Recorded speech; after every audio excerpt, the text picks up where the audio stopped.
Hey, what's up, everybody? Steve Thompson here. Thanks for checking out NeSportsFanTV. We're going to switch it up a little bit tonight. Once a week at least. I'm going to do a fan of a week where I'm just going to, find, any Boston sports fan that wants to come on the show, talk about, Boston sports, current events, anything like that. Today we got Baillie Smythe on with us. So we're going to go ahead and just do about 10 to 15 minutes just back and forth. So hope you guys enjoy it. So, Baillie, what do you think? What do you think about the Red Sox rotation right now? Well, not looking too promising. The only good part about it was Wade Miley. He had one of the best pitching performances of the year. Other than that, we've seen what Rick Porcello has. We don't really know what Clay Buchholz has, and Edward Eduardo Rodriguez got bumped up pretty good too. So I don't know. They're gonna have to make a move here before the trade deadline. Yeah, that was pretty impressive what Wade Miley did the other night. I was on the edge of my seat till 8th inning, and then I think it was the 7th inning he actually gave up the hit finally. But you're right, man. He was awesome the other night. So pretty impressed by him. Porcello, probably won't. Personally, I think that's probably one of the worst extensions they've done in a long time. But not much you can do about it. I don't think anyone's gonna take him off our hands. They got him locked down for a lot of money too, which is pretty frustrating. Yeah, yeah. I mean, this thing, if you were another GM, would you take him on?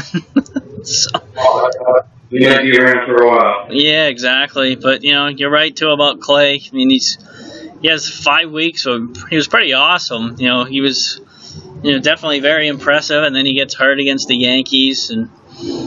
Rest of the rotation, man, I don't know about you, but I'd like to see him bring up some guys from AAA, see what they got. Henry Owens. You got Brian Johnson pitching tonight, so that should be pretty interesting to see what that guy can do. That's his first start tonight, isn't it? Yep, first major league start. So, yep, he's been pretty good in AAA so far this year. So we'll see what happens. Well, he's got a pretty good promising rotation down in Pawtucket. Yeah, exactly. Yep, bring him up. I mean, the rest of this year is probably pretty much down the tubes, being 9 games out. But I forgot to ask you, Joe, how long have you been a Boston sports fan? Oh, my dad put a Pats jersey on me the day I was born, and still wearing it now. Yeah, me too. I'm 37 now, so I've been a fan ever since I was a kid. So definitely gone through some hard times. Yeah. So, what do you think of Daniel Napa finally getting back? It'll be interesting. I mean, I thought originally when he went out, I thought it was kind of a phantom injury to, get other guys in the lineup. But hopefully he does well. I mean, most of the other guys aren't doing anything. So Shane Victorino, I'm kind of wishing they could trade him off to somebody. But yeah. Yep.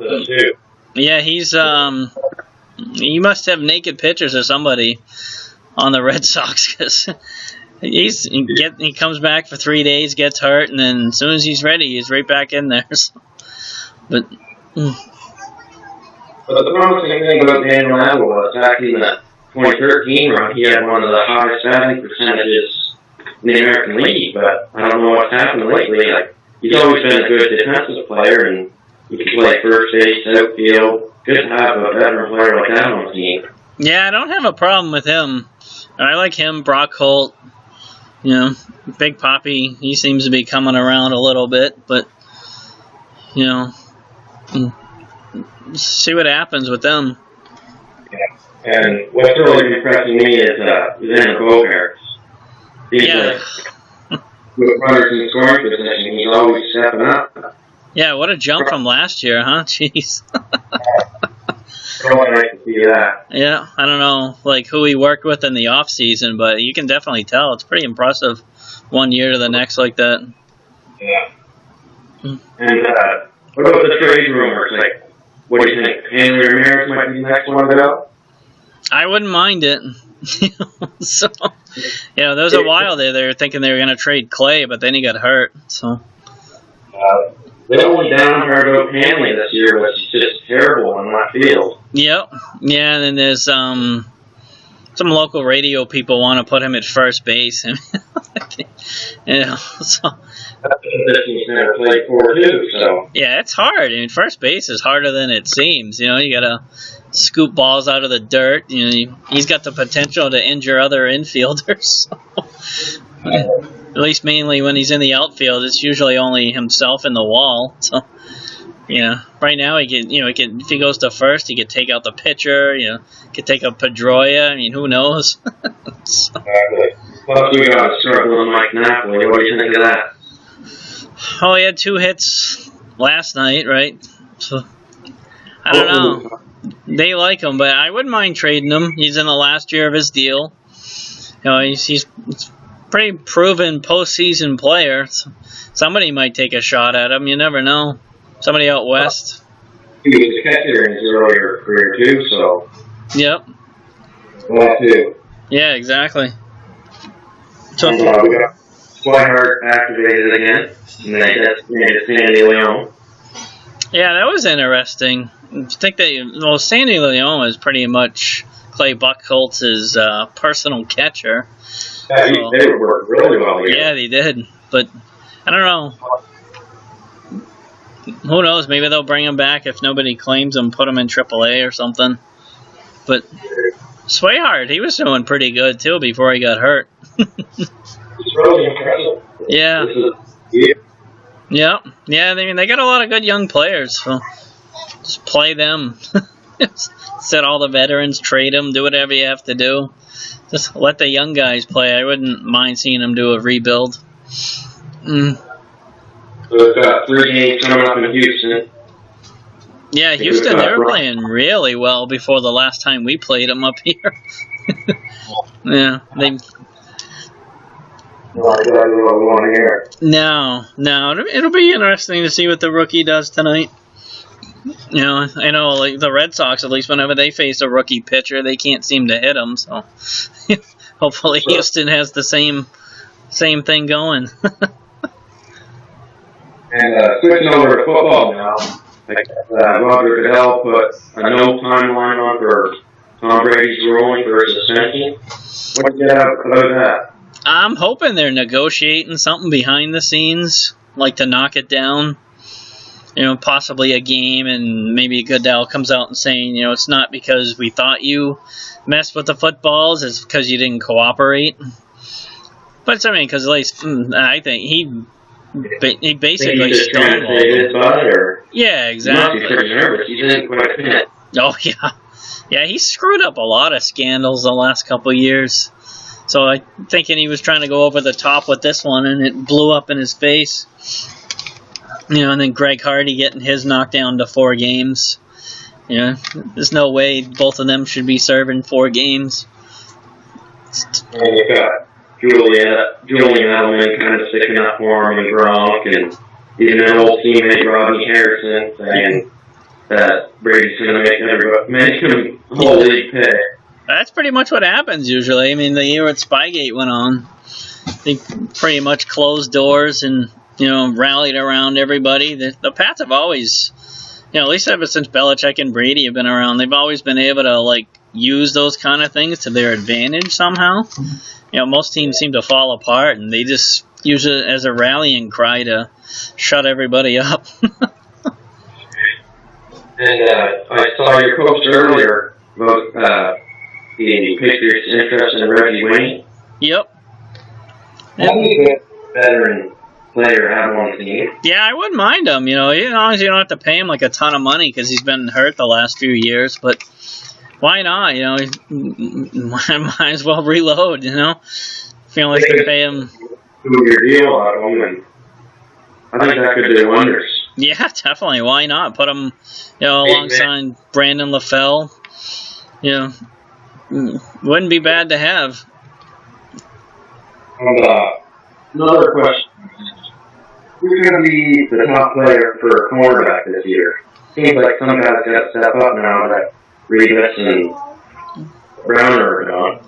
Yeah, it could be Malcolm Butler. I mean, we all saw what he did in the Super Bowl. I think they must have a lot of like high hopes for that guy.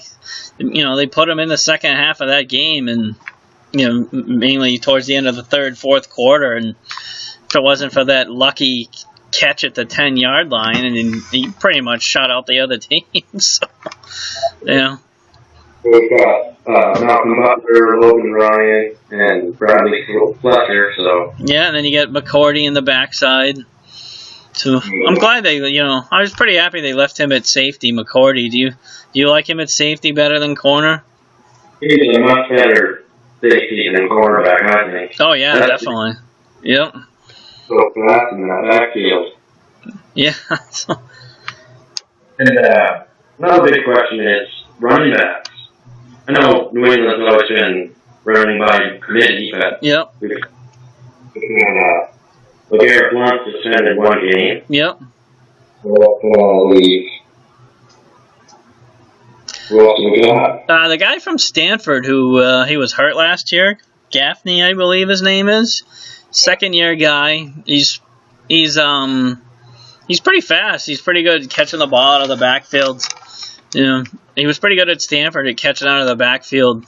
So I think they're going to give him a shot. I mean, first game, it's probably going to be a lot of passing because, you know, like you said, with Blount out and, you know, Jonas Gray's still there. And the thing to see Tim Green gone with such a great game he had in the games in the postseason. Oh, yeah, but what a game to come out, you know. You know, that was crazy. That's quite the game plan. Yeah. But if you had to pick a favorite Boston team, could you pick one? Oh, that'd be the Patriots, I think. Yeah, me too. Something about football. I'm only 20 years old, so yeah. When Joel Stadium opened in 2001, I think, I was there in 2003. Oh, wow. It was just amazing. It was just an exhibition game, and it kind of just sparked my interest for football. And I've seen 4 games ever since. So. Wow. Yeah, that stadium opened the year after they won the first Super Bowl. So, yeah, that was crazy. It's not as loud as the old one, but it's a lot better memories. And the Gillette Stadium's been built up so much since I've been there in 2003. Yeah, exactly. It's pretty crazy. I think Forbes listed the Patriots 6th in North America or in the world for richest sports teams. That's pretty crazy. Yeah, no kidding. Did you see, too, that Donald Trump, he had a chance to buy the Patriots in 88? Yeah, he must He's like, yeah, it was a bad investment. So. Yeah. Yeah, he said he made a mistake. I thought that was pretty funny.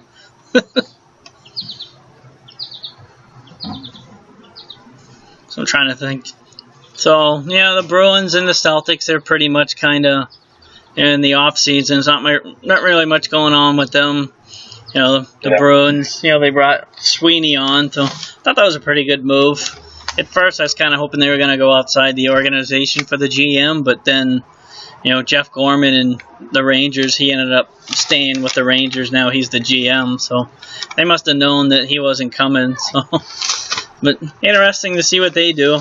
You know, they're still trying to rebuild the team, but be interesting to see what happens the rest of the summer with both of them. So, you have any other questions? I was talking to Milan Lucic, but I guess you got to make a move to change up. They didn't make the playoffs, so something's got to change. Yeah, there was some rumors that he wanted like $8 million a year. So, yeah, I mean, let's be honest. The last couple of years, he hasn't really been like super. So, I mean, I wouldn't have given him $8 million. No one did either. Right, but I mean, I thought we got a pretty good trade return for him. Yeah, exactly. You know, they got the goalie and then they up trading him, so from picks. So be interesting.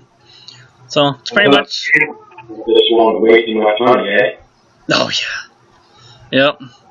Just for how young he is, I think it's too much of a risk. And oh yeah, definitely. Hey, there was a lot of people saying that he didn't really want to be here anymore. So, I mean, who knows if that was true or if that was just, the Bruins trying to save their butt. But, hey, if you don't want to be here, I don't want you here. So, saw how that went.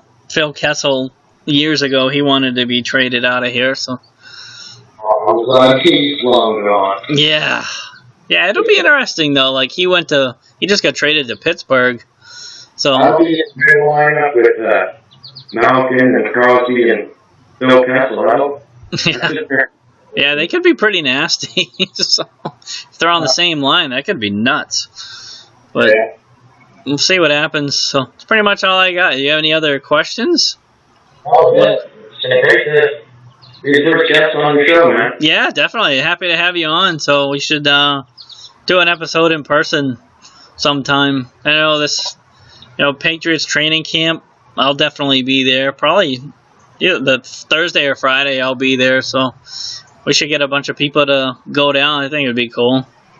Yeah, a bunch of members from the group to go down and meet up. That'd be awesome. Yeah, definitely. Yep, and then we'll go to some games and stuff this year too. So different teams. Cool. Awesome. All right, man. Thanks again for coming on. Hey, everybody. You're welcome. Have a good one, man. Hey. See ya.